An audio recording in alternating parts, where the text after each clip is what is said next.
For those of you who don't know me, my name is Kate Van Toll. I am North Carolina Emergency Management's legal counsel.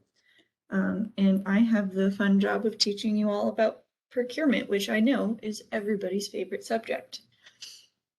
Before we get too much further into it, though, please do put your name, email, and what organization you're representing today in the chat box. There's going to be 2 sections to ask questions, where I'll pause and you can unmute if you so choose, but if not, please do put your questions into the chat box. Make sure that it is to everybody so that everybody can see the question being asked. Trust me, if you have the question, somebody else does too. And also, I believe everybody should be muted upon entry, but just to reduce background noise, if it's not in a question section, please keep yourselves muted. So why is everybody here today? We're here to learn about procurement and contracting for disasters. Procurement, really simply, is just the getting goods or services from a third party. But why is it that we care about it? Non-compliant procurements is the biggest reason for deobligations of FEMA funds. The Office of Inspector General, or OIG, whenever they do an audit, over 30% of the time, they recommend deobligation all or part of project funding. One of the biggest ones that I've found is a Louisiana school district had a deobligation for $216 million out of a $300 and some odd million project. Now, I don't know of anybody's budget that can actually make up a $216 million deficit. So that's why it matters. That's why we want to get this done right in the front end, so we don't have to deal with the second disaster of no funding afterwards. So FEMA funding is all governed by the federal procurement requirements that you can find in the 2 CFR Part 200. Every single local government or nonprofit that is a recipient of federal funds is subject to these procurement requirements, and we'll go over those more in detail. And again, the goal is always to avoid deobligations. Now, I do think we have a couple state entities on the line here today. If you're not with a state entity, you can ignore me for the next minute or two. So speaking directly to you guys, state entity procurement is a little bit different. A state entity is any instrumentality of the state. So for all of us here, it is state agencies, emergency management, DOT, things like that. But also state-run universities, so the UNC System Network, those, I believe, 17 schools. And then we actually have 2 hospitals that I know of, and I'm sure there's other state-run entities out there. But this does not include local governments. And moreover, most community colleges are run on a local government level. So I know it says university and colleges, but we need to think state in state code. So for the state, we have to follow our own procurement methods, and those are all codified as well. But because it's federal money, we do have a couple extra little pluses that we have to be concerned with. I've listed those out here. Most importantly, we're following our own. There's never a reason not to follow our own procurement methods. And then we have to add contract provisions that are required by the federal government, and we'll go in depth of those later. Part of that is procurement of recovered materials, but it is very important that we pull that out and follow that as well, because it is its own section of the 2 CFR there. And then the last 2 just make good sense, honestly. Do not award some contract to a suspended or debarred contractor, and make sure your costs are reasonable. Those really shouldn't be too crazy of a concept. Okay, everybody pay attention again, because we're done with just the state agencies. So I know a lot of news has been around at least in the legal world, the changes to the 2 CFR. There were quite a few, and you can see a blue link down here at the bottom. And just so everybody's aware, if it's a blue link, it is a clickable link. that will lead you to more resources. So a full list of changes is there, but the big ones that I pulled out for you guys to be aware of are the things that I think might affect you the most. So easy first one is consistency of terminology. So they have updated the entire 2 CFR to change the word obligation into a more specific phrasing of financial obligation or responsibility. So that one is actually really a positive change.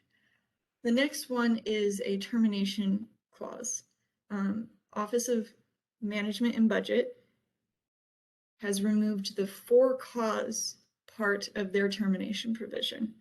What this means, it is a lot easier for the federal government to take back their money. So that is why we need to make sure we're doing everything right on the front end. And then lastly, because this is procurement, we obviously have to talk about that. They have codified the domestic preferences for procurement. This is obviously a domestic United States preference, not a regional preference. So the geographical preference ban is still in place. This is just a preference for United States goods and services.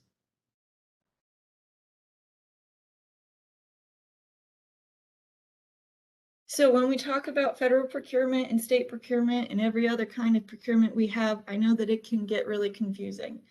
Most important thing we need to remember is that we have to follow the most restrictive rule. So every type of procurement matters. We just need to know how we need to follow it based on what is most restrictive to us. Now, these next couple slides are going to go into some arrow charts that try and help you define what most restrictive is. So in these, we've pulled state law that is codified in our general statutes, and then federal law, which is that 2 CFR Part 200 that we just talked about. And we've combined it to make this third arrow all the way on the right, which is the most restrictive. This obviously does not include your own local guidance, and you need to be able to fit that in there as well. But for example, so state agencies that are with us, we only have to care about that first arrow. Makes our lives kind of easy. But everybody else joining us, we care mostly about this third last arrow. And you can see that the most restrictive rule for initial purchases or micro purchases is going to be the federal government, because it is only up to $10,000, whereas state law does not have a method until $30,000. And then next, small purchase procedures are more restrictive than our informal bidding procedures, so we have to follow those. But our formal bidding procedures are more restrictive than the federal ones. So that is when at $90,000, the state kicks in. Now, if you have local guidance as well, maybe your micro purchase threshold is only $5,000. So then at that point, you're going to have to kick into whatever it is you have listed as similar or congruent to our small purchases. And there are different standards for what type of contract we're procuring. So this first one is all about purchase contracts. Next one is service contracts. State agencies, we have it real easy on this one. We actually don't have any general statutes about this. So our most restrictive laws are going to be the federal government ones. Next, construction and repair. So I know that this last arrow is probably the most convoluted, but I do promise that if you just follow along, we can get through it. Micro purchase, $10,000, real easy.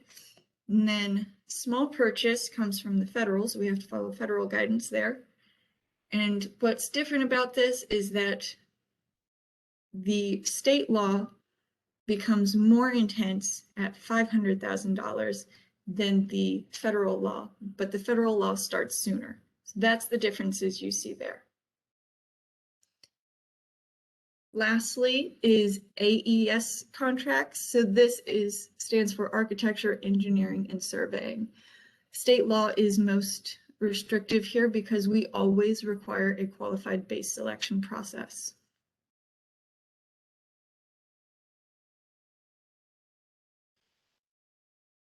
Okay, so as we're going through this, you saw these different levels, plus there's this fifth bonus one here called non-competitive proposals. This is a superpower, and as such, it needs to be used very responsibly. I'll go over that in a little bit though. So micro purchases, again, for our ease of discussion, anything under $10,000, the process of procuring is actually very simple. Make sure somebody is able to do it, and award ideally to a diverse audience. So if you have to every 6 months get your electrician to come in and update something, make sure if there's multiple electricians, you start to trade out the contract so it doesn't seem like you're favoring one over the other. Prices always have to be fair and reasonable, though. It's just because they can charge up to $10,000 doesn't mean they should. Additionally, and this is the biggest one, you cannot split a procurement with the intention of avoiding procurement requirements. So if you have a 2-story house that needs repairs to it and it's going to cost you $15,000, you can't say contractor A, do the first floor, and contractor B, do the second, because you're intentionally splitting it with the point of avoiding additional procurement requirements. But I do want to clarify that if splitting a procurement is most advantageous, say you get a better price, that could still be allowable if it's not because you're avoiding these procedures. And then on all of these slides where I discuss styles of procurement, you're going to notice a couple asterisks at the bottom. This is the federal law and the state law that I can point you to give you a little bit more assistance. These are not links, though. Hey, Kate. Yes. I've just put the link to the slides for this presentation. Our NCEM team comms team was able to get them up there quickly. So I've put the link to the slide in the chat. Thank you. Wonderful. Thank you for doing that. And if anybody wants to pull those up real quick, we're on slide 13, moving on to 14. So the next style of procurement is called small purchase. This is obviously when we start to get a little bit funny with the pricing. So anything above $10,000 yet not requiring sealed bidding is what we're discussing now. Most importantly, make sure that you get prices or quotes from qualified sources in an adequate number. FEMA has always considered an adequate number to mean 3, but that doesn't mean you should stop at 3. If you know quite a few, just call them, ask them to send it to you in an email, because 90% of this game is documentation. So if you can get a quote, have it be in writing, that's always preferred.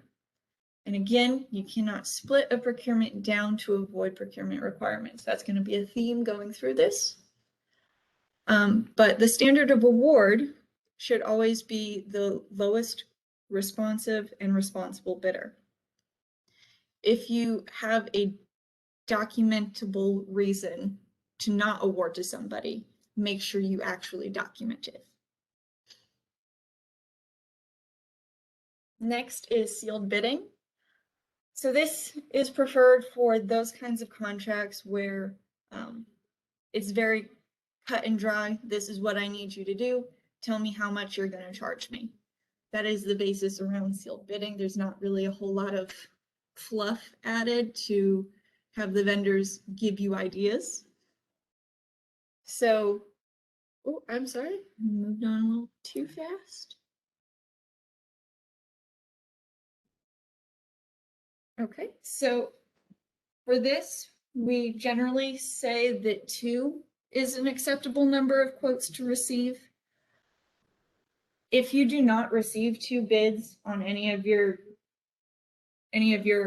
postings or solicitations, we do recommend that you at least repost it. I do think that there's always going to be a situation where you're going to have trouble finding a contractor to do the work. So there's never going to be a requirement to bid out ad nauseum. If you can track that you've attempted to get other people involved in your solicitation and you're still not getting that response, make sure you just get the work done. All of these should be public advertisements, available to a wide range of audiences. Like I said, there shouldn't be a geographic preference when we're talking about FEMA money, so you can't just post it in your local newspaper and call it done. You need to make sure that it is available to a wide range of people.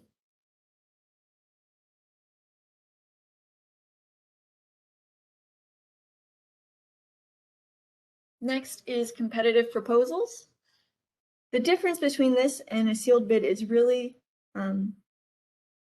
the fact that sealed bid should be more price focused.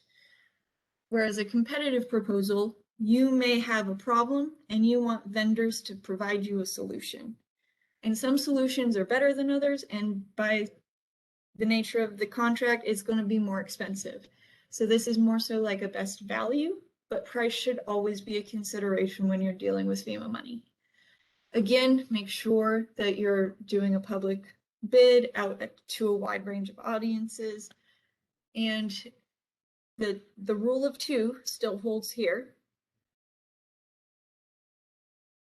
Okay, and the last thing, this is the superpower. This is the one that we need to handle with care, and it is the one that you need to document the heck out of. Make sure if you go for a non-competitive proposal, you have very good sound reason why, and you have it documented. So 90% of the time, this is not even going to be allowable. When it does come into play, it is most often in this public emergency or exigency. Now, we've all been in COVID world for going on a year and a half, and I'm sure all of you are aware that there is an E&E exception or exigency emergency exception for COVID purchasing. That is not applicable to non-COVID disasters that happen during COVID. So just because we're living in COVID world doesn't mean we have this free, clear E&E exception to just start procuring whatever we want. A couple other reasons you may have a non-competitive proposal is it may be a patented technology that you need assistance with, or maybe it's just such a unique capability that not a lot of people do it. I'll provide an example about that one. So up in the Northeast, there's a lot of old, very fancy bell towers. And like all of America, they're certainly not immune from disasters. But handling these bells is very historic, very specific way of operating. So you'll have colleges that may have these bells, maybe churches, but really there's only 2 firms in America that can actually repair one of these fancy old bells. They make it a habit of not bidding against each other, and they just trade off work. That is something that provides a unique capability exception to procurement. So make sure if that might apply to you, I know it's a rarity, but if you have something on par with that, make sure you document it. Okay, we're going to take a quick pause to answer any questions, and also so I can get a drink of water. Thanks, Kate. I have put a statement in the chat that if you have any questions about what Kate refers to when it comes to geographic preference, which used to be allowed, local preference or regional preference, and is no longer allowed, what competitive means for a purchase. If you have any questions, feel free to put those in the chat, or you can ask them now. Thank you.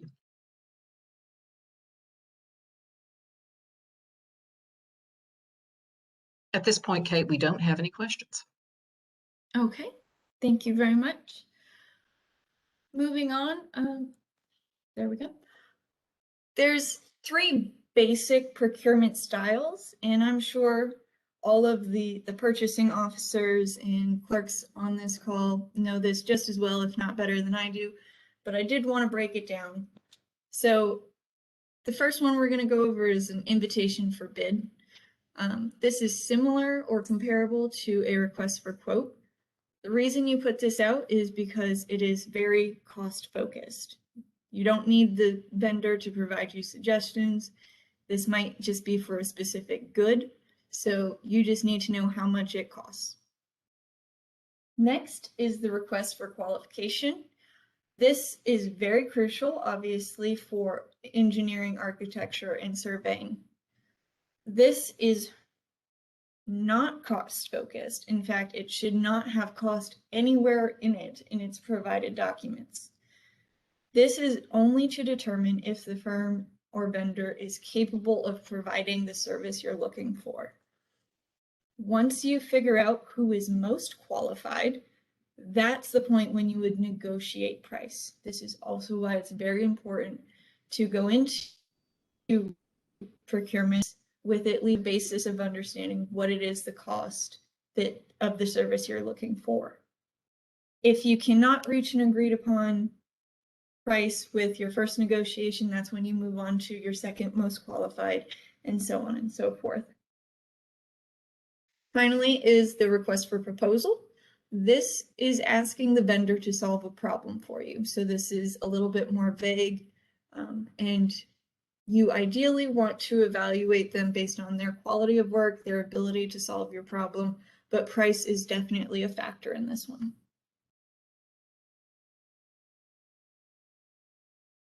So some of the basic procurement requirements are listed here. We're going to go a little bit in depth on some of them, but most importantly, ensuring full and open competition. And I think probably the biggest problem for most people is documenting your procurement process. Document absolutely everything. The resource here is FEMA's procurement guidance. It goes into significant depth on most of these things. So first one is you should have written procurement policies. They ensure consistency throughout your procurements. They improve your documentation efforts. They increase the speed and efficiency in which you can procure things, as well as how you document them. I cannot think of a con to having a written procurement policy. And if you don't, I promise you it is easier than you think to write a procurement policy. Talk to your neighboring town, see if they'll share theirs. Law schools are going to hate me for this, but if you're not stealing legal documents, you're doing it wrong. You absolutely are. On here, I've also provided a link to UNC School of Government. They have some sample policies on there that you can absolutely take from. They themselves are not full documents, though. I've had a couple instances where people just provide me their sample policies without any kind of changes to them, and it's very obvious. So please take these sample policies, but know that it's not a complete document. Next, we're going to talk about time and material contracts versus cost plus contracts. First, time and materials contracts are acceptable. And I say acceptable because you can use them, but you should try not to. They're very limited in their use, and it should be noted that time and materials contracts, no matter when or what you use them for, they have to have a ceiling price connected to them. This is a do not exceed clause.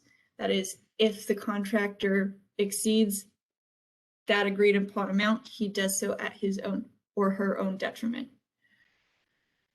There should be no other alternatives. Most often what we want to see is a fixed price contract. And then as soon as available, you should terminate the time and material and change into that fixed price contract. Next, real easy, cost plus contracts are never allowed under any circumstance for any federal money ever. So what a cost plus is the contractor will come to you and say, I will charge you only for my materials plus a percentage of their cost, of the material cost, and that would act as my profit. There's absolutely no reason for a contractor to be fiscally responsible in their choices of materials. So you're going to, honestly, you may receive a mahogany shed when you only needed some plywood.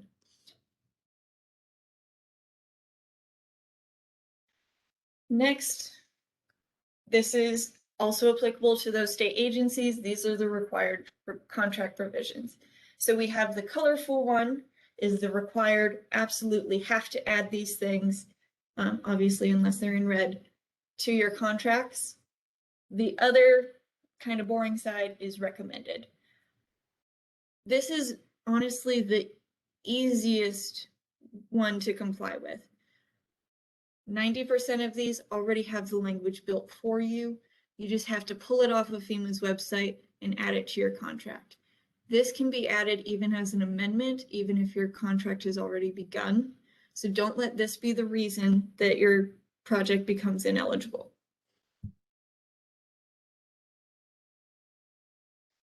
Next is MWBE Participation. This stands for Minority and Women-Owned Business Enterprises. The state of North Carolina has made this very simple. So FEMA requires 6 affirmative steps in order to show MWBE participation. The Department of Administration's Hub website, or Historically Underutilized Businesses, has done all of these steps for you. I have heard on occasion a couple of people say that they don't really like to post on here because they don't seem to get a lot of bids back. That's fine, honestly. It's unfortunate. I certainly do hope that you find a great contractor off of this Hub website. But the reality is, even if you don't get somebody bidding off of it, you've done all you have to do to ensure that your project is compliant if you post it here. So even if you post it here and 12 other spots, this one will absolutely make sure that your project is compliant. Conflicts of interest. You really should have a written policy for conflicts of interest as well. But it is the apparent or real conflict between a vendor, contractor, and an employee of your entity. So a real conflict of interest is when there is an actual financial interest in the outcome of a solicitation. Apparent is when it might not actually realize a financial or tangible benefit, but the appearance is enough. So there is a third kind, which is probably not overly applicable to a lot of the local government entities, but an organizational conflict of interest is still in there. That's when a parent company hires one of its affiliates or subsidiary organizations to do the work. So it's really just kind of transferring money within itself. That should be avoided as well. For conflicts of interest, federal law is more restrictive, but I do want to point out this isn't just bad practice, this is illegal. So you can see here who's covered by it, what kind of interest would be not allowed, and then also at the very bottom, penalties. Just don't do it.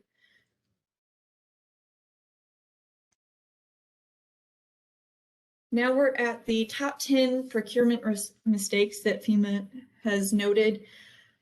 They have a lovely little chart here as well that I have linked, but most importantly, restricting full and open competition. Like I said, it has to be a public notice.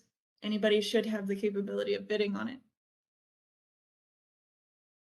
Not performing a detailed price or cost analysis. You should always make sure what you're paying for is actually appropriate for what you're getting. But if your contract is to exceed $250,000, it needs to be a formal cost analysis.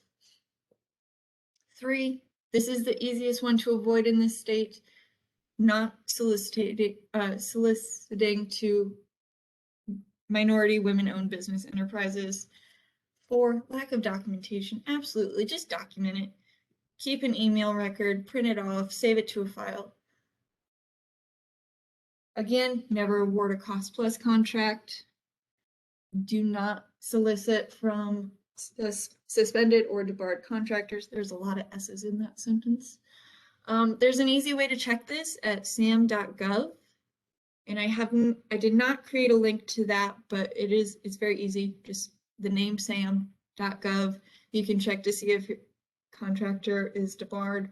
If you hire a primary contractor, they also can't hire subcontractors that are debarred. So as we move along this road of bad things to do, 7, engaging in sole source procurements. That's absolutely not allowed, with that very limited exception of our superpower. 8 is continuing to work under one when the need is no longer present. 9, having a time and materials contract without that not to exceed cap. It's an easy one to add in even if you've already established your contract. And then finally, not having your contract clauses. Again, that's a real easy one to fix. And then I've added a couple of bonus mistakes there at the end because these used to be top 10, but I don't want them to come back. So geographic preference used to be a real problem when FEMA did allow for a local preference. And I do think it's been at least 5 years since this was allowable, but just keeping it up in everybody's mind, you cannot hire somebody or give them extra points just because they come from the same area that you're in. The only exception to geographic preferences is when a license is required. So if you need an engineer license within the state of North Carolina, you absolutely can require that, but it doesn't mean that there's not a firm out there that might have engineers that are duly licensed. And then second bonus mistake would be piggybacking. So piggybacking is when you use an existing contract to acquire the same thing from another public entity. So this happens when town X has damage to their road and it butts up to town Y that has the same kind of damage. And instead of procuring their own, town Y just says, hey, just keep on going down the road for us. That's problematic. You would have absolutely no documentation to show that you properly procured it, and it would be inappropriate. Next, a special consideration, cooperative purchasing agreements. I know there's a lot of EMCs out there that do use them. They're not recommended for disaster events because part of procurement is the concept of responding to the disaster and disaster damage. A lot of these cooperative purchasing agreements were not made with that kind of intention. So this is a very different situation than pre-positioned contracts, though. If it was positioned in advance of a storm with the intention of responding to a storm, then that is an appropriate solicitation. And then finally, because I've not said it 100 times yet, please document everything. Here we've listed a couple of resources for you guys just for your convenience. So we had public assistance, what we do in PA, some FEMA resources from PDAT and the overall policy guidebook. And then the UNC's local school government resources. Part of that was the policy examples as well. So we're going to pause again real quick to see if there's any other questions. Right now, there are no questions in the chat. Okay, sounds good. I am going to move on. If you joined us late by chance, please do put your name and email address into the chat box as well as the organization you're representing. And I do think I just got a message. So the question is, if you do have a question, please send it to everybody so everybody can see. But the question I have is, how would it work for janitorial services at emergency shelters? Would hourly rate plus supply charge rate be acceptable on a not to exceed service contract? It is impossible to get an accurate quote for all space to be utilized due to the uncertainty. So this is one of those times when a time and materials contract may be the most appropriate. Oh, hang on, people are putting things in, so I need to scroll back up. Give me 1 second. Hey, Kate, I'm glad to read the chat if you'd like. We can take it one by one. And Jeff, Welker, Brian, no doubt others are also assisting in the chat. Always appreciated. So janitorial services may be one of those things that is most easily accomplished through a time materials contract. Again, always have your not to exceed clause in there and make sure it's very well defined. So hourly rate should not include a supply surcharge because that would be a material, but it should encompass the supplies that they use. So I'd make sure to limit it to an hourly rate or hourly rate per person and not have that additional supply surcharge because that may be on the edge of a plus contract. So if you can avoid it, I would. Okay. Is there other questions that I'm not seeing? Hey, let me go back up in the chat. Let's see here. There's a mention about how cooperative purchasing agreements are often used in healthcare, allowing us to purchase at substantial savings below market rates. So, Kate, you may want to touch on how FEMA views cooperative purchasing agreements, whether in healthcare or with, for example, electric cooperatives or any other type of cooperative. Mm-hmm. So, easy answer is they do not look favorably on them. And that is because, like I mentioned, they're rarely done in a disaster environment. They're not procured with the federal contracting provisions. They're normally, if you do use this for disaster work, it's normally an amendment to it. However, it is viewed very unfavorably because it's not procured in a manner that is consistent with the disaster. So you're changing the scope of work of what you originally procured. There may be surcharges added on after the fact. So if you can avoid it for disasters, and I certainly understand the benefit as purchasing power, but in reimbursement terms, it is something that you should avoid if you can.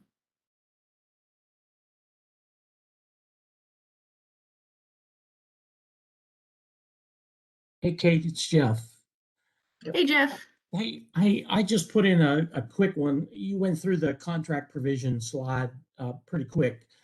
And so I tried to put a specific question in under a construction repair contract. At what level of a dollar level and what are the absolute contract provisions, the 2 or 3 or 5 that have to be in a construction repair contract? If it's okay with everybody, I'll just go back to that slide. So these are your required contract provisions. You're going to see these 3 in red.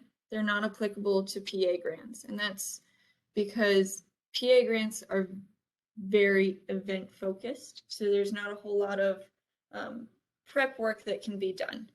So you'll see absolutely all construction work, you have to have EEO edition.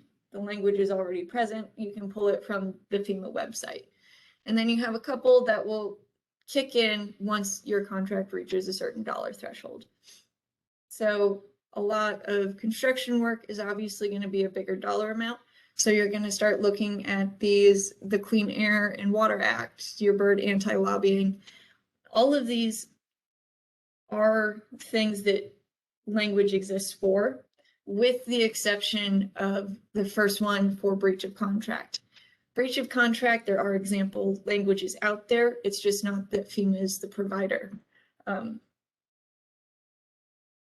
If you have a lawyer, I'm sure that they've written hundreds of these, and that's a very simple add-in. So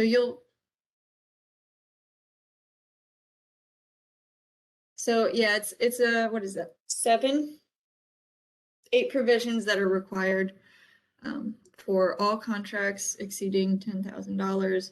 and I'm sorry, and will start to become more once the contract value increases. And then over on your recommended provisions, those are real easy just to throw in. It might make FEMA happy to see them. Kate, I've just copied and pasted the School of Government's, the UNC School of Government's sample documents, because I know that sometimes, especially smaller organizations, when it comes to the required contract provisions, I've been asked, is it a matter of copying and pasting these? And I know that when Norma Houston put some of these together, she created a copy paste version. So these were included in all contracts that are procured under a disaster event situation. Is it still the case that in that link for sample documents, we have a copy paste version for all of the required contract provisions that you're showing? I don't know if the UNC one has it, but all but the first two up here have sample language for you. So there is sample language on FEMA's website for 90% of this. I would imagine, knowing Norma, that she absolutely has some sample language up there for the first two, but all of this can be found online. You don't have to reinvent the wheel for this. Okay, so it's a lot of this is going to be copy paste. That Yes. link for, okay, thanks, Kate. Yeah. Was there anything else regarding any of this, Jeff, or anyone else questions?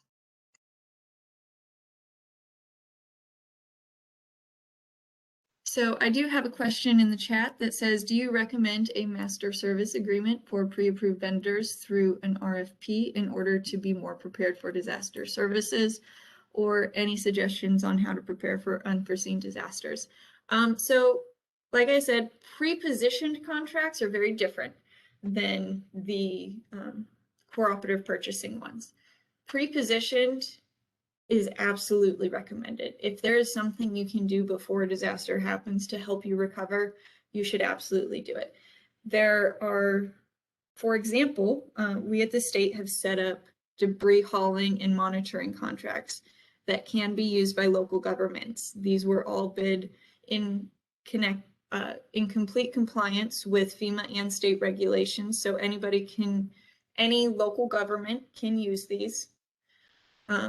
And that's one method of being prepared in advance, but there's absolutely things that you're going to have unforeseen circumstances. I don't know that anybody foresaw the pandemic.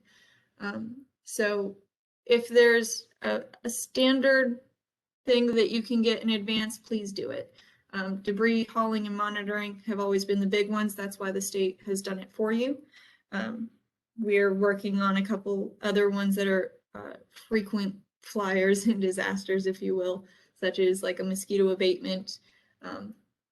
You can always pre-qualify contractors to make your selection process a little bit easier or faster. And you do that through also an RFP. I like to call it an RFPQ because it's request for pre-qualification. And that's just making sure that you're not weeding through 30 vendors that can't actually do the work for you.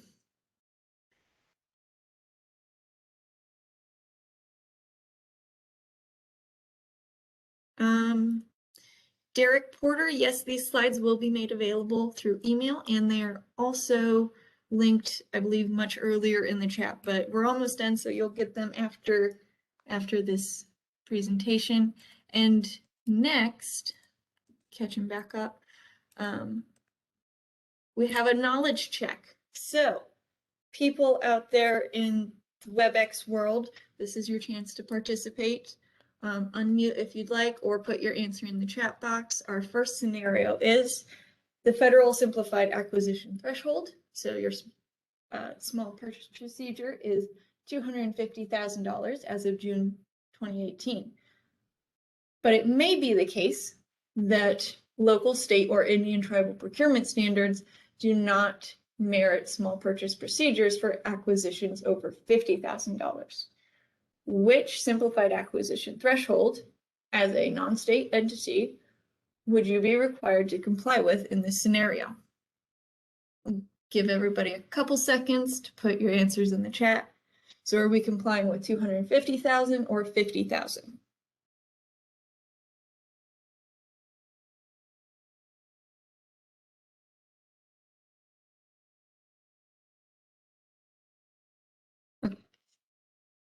There we go. Got some answers. Absolutely. Thank you for participating, everybody. So yes, to ensure compliance at all levels, the answer is $50,000. It is the most restrictive rule, which is found at 2 CFR Part 200, 318. Next scenario, City A suffered a devastating tornado, which caused significant damage to its courthouse. In response, City A formed a committee to issue a request for proposal to rebuild the courthouse. The mayor of City A served as the head of the committee. The mayor's brother owns a prominent construction company in City A called Construction Company. Construction Company submitted a proposal for the project. City A awarded the contract to rebuild the courthouse. Did City A violate procurement requirements?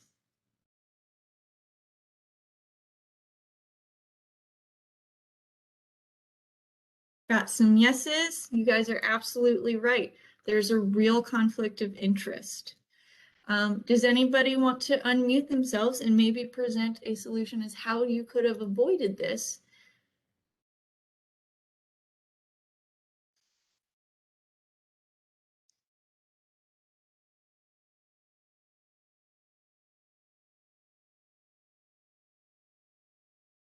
Absolutely. So if the mayor should have never been involved in creating the committee, if he understood that his brother may have been up for this, even if it was a may, he should not have been anywhere on the committee, had any kind of vote. He shouldn't have been in the formation. So just because there may be a relationship doesn't mean you can't use a contractor. It just means that you need to take steps to protect yourselves. Okay, this one is a little bit longer.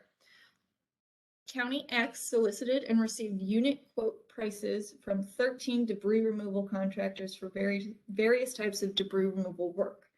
Contractor A submitted the lowest bid for removing and disposing of vegetative debris. Contractor B submitted the lowest for removing and disposing of construction and demolition debris. Contractor C submitted the lowest bid for both tasks when combined. Although the combined total was the lowest bid, the unit price for each was actually higher than A and B, respectively. County X considers the bid submitted and realized it would be able to obtain a more economical purchase if it broke up these purchases into separate procurement actions and awarded contractor A and contractor B their respective lowest prices. The county awarded the vegetative debris to A, the construction to B. Is County X in compliance with the federal procurement by breaking up their procurement in order to obtain more cost-effective purchase? Anybody want to throw an answer in there? I have one. Anybody want to take a stab at it? Anybody else? So I have a clarification. So I'm just curious. So this is a question about whether or not they should go with A, B, or C, and if this is a good time to go with the lowest bid. Or is that what we're asking ourselves, maybe for the knowledge of some? So the main question is, are they allowed to break up their procurement to both contractor A receiving the debris and contractor B receiving the demolition? Is that an acceptable break? Or if they need to go with contractor C, is that it? Yes. Okay. I'm getting a lot of no's, but the actual answer is yes, they can break it up. So it is a more economical contract. They're not breaking it up to avoid any kind of procurement regulation. That's the stipulation. If it's more economical for you to break it up, then that is a very respectful reason to do so. But you cannot break up a procurement to avoid procurement requirements. Tricked you guys.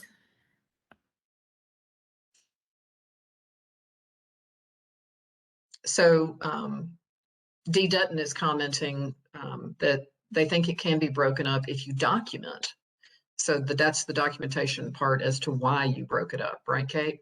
Exactly. Great. So last one, thank you all for playing along. I do appreciate it. Hurricane John made landfall in town of X, causing widespread damage. As a result, the town entered into a contract to rebuild its courthouse. The lowest bid was $950,000 from contractor Y. But when the town reviewed the bid from contractor Y, they determined that the bid was not responsive to the requirements. Specifically, the town required the work to be completed within 1 year, and contractor Y said it would not be able to complete the work for 1 year and 6 months. The town reviewed the bid from contractor Z, the second lowest bidder, and determined it would be responsive and chose to award to Z. 2 years later, DHS and the Office of Inspector General, those scary people that take away all of our money, requested that the procurement file for the town regarding the courthouse construction project. The town included the documentation in their procurement file, but failed to include its rationale behind selecting Z. The employee who had worked on the procurement no longer works for the town, and the town is unable to locate any additional documentation. Is the town in compliance with federal procurement under grant regulations? So Alec and M. Rose have said it is not in compliance, and Alec particularly said they did not document the reason for awarding to the higher bidder. So, Both of you are absolutely correct. So federal rules require that documentation be maintained for a minimum of 3 years. North Carolina could be up to 10, and there's this whole schedule. I've attached a link for you guys there, but you should always document, and it should have been in part of its procurement file as to why they chose the contractor they did. So more virtual cupcakes going out to you guys. right. And they deserve them, all of them, for even attending. Absolutely. Kate, could you talk a little bit more just briefly about what this ncdcr.gov link provides us? It provides perhaps a rationale template, or what does it provide us? This provides a schedule for document retention. So different types of documents need to be retained at different levels based on state law. So there are small things that are very incidental. So that may be like a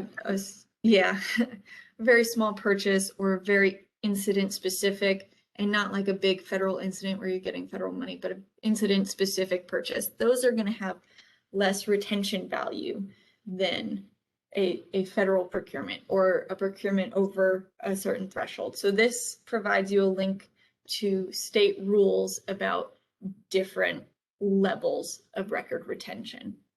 So, Kate, do you mind if I provide a link to FEMA's Procurement Disaster Assistance Center's webinars that are upcoming in the chat?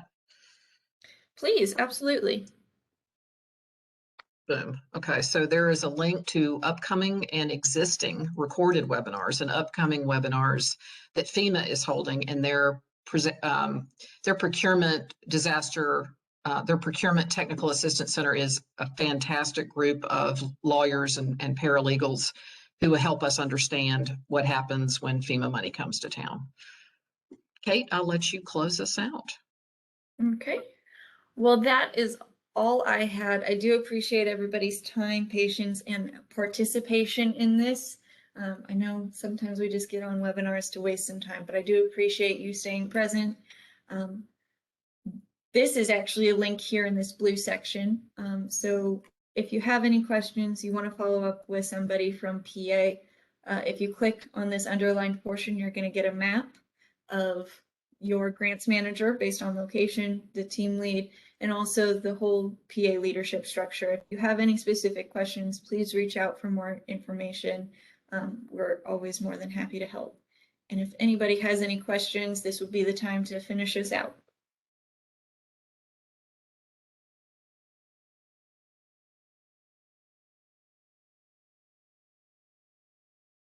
I think we're good. Thanks, Kate, so much. Really excellent. I know it's a little bit of information in an hour that you can provide everyone, but we're always glad to help. Thanks so much, Kate, really. Thank you. And I'll stick around for another minute in case somebody's typing. Thanks, everyone. Have a great afternoon. We have another session next week. If you'd like an invite, please feel free to put your name in the chat. If you can attend, great. Happy birthday, David Gale.